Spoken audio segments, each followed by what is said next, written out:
Good morning, church. Good morning, church. Thank you, Reverend Sharpton.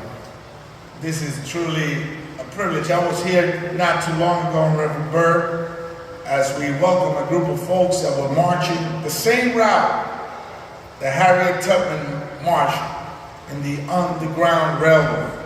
What a privilege to be at this historic church.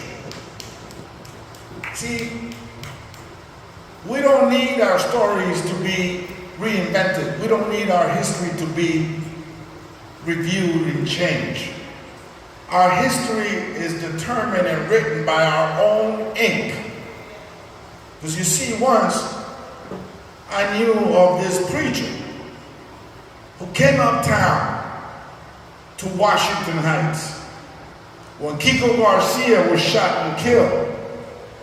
He was there with the Dominican community. Although he didn't speak Spanish, he went up to Washington Heights to be with that community because they knew it was hurting. And that person is right here with me today. That's Reverend Al Sharpton.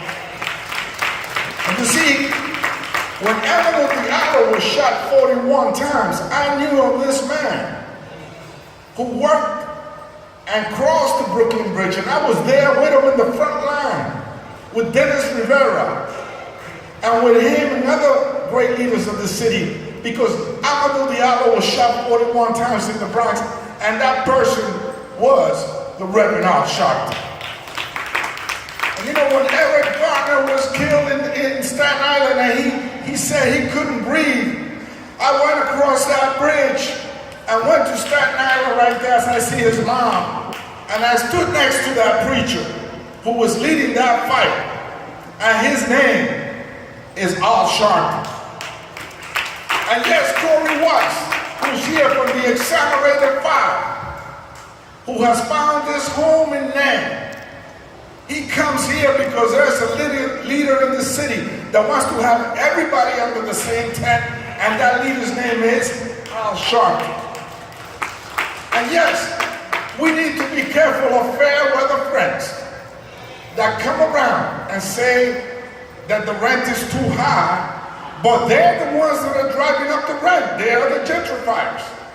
We need to be careful because we went through the crack epidemic together.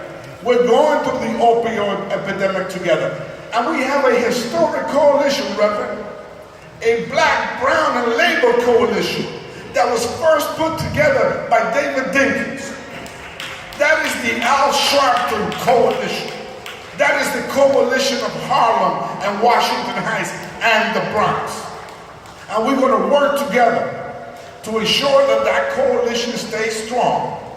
And that coalition becomes and will continue to be the coalition of the future of this city. It must be in the deep roots of our neighborhoods that the strength and the change must come.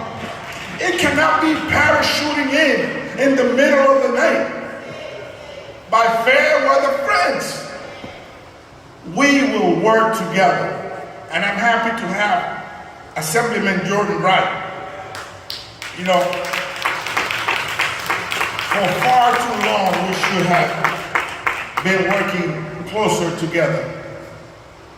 And I knew this young guy. I knew this young person, Reverend Sharpton, who when he was in college, asked to be an intern and sit next to his grandfather, the great and late Judge Bruce Wright, as an intern. I knew that young guy, when he was elected to office some years ago, said, I don't want anybody but Judge Bruce Wright to swear me in, because of what he stood for.